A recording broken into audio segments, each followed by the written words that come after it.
Hi sir, I am street photographer. I take random people photos. Can I take yours sir? ನಿಮ್ ಮೌನ್ ಕನ್ನಡದಾಗ ಮಾತಾಡ್ಲೆ ನಿನ್ನ ಅಪ್ಪ ನೋಡ ಏನ್ ಅರ್ಥ ಆಗಲ್ಲ. ನೋಡಕ್ ಬಾಯ್ ಚಂದ ಕಾಣ್ತಿರ್ರಿ ಸರ, ನಿಮ್ದೊಂದ್ 2 ಫೋಟೋ ತೆಗಿಯೋಣ. ಫೋಟೋ ಬೇಕಾಯ್ತಮ್ಮ, ಮುಕ್ಲಾರೆ ತೆಗಿಬೇಕು ಅವ್ನ ಅಪ್ಪನ ಆಡ.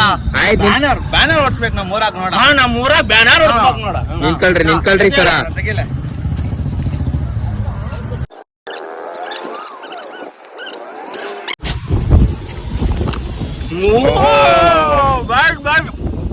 ಬಾರಿ ಚಂದ ಮುಕ್ಳರೆ Oh cutie, tell me,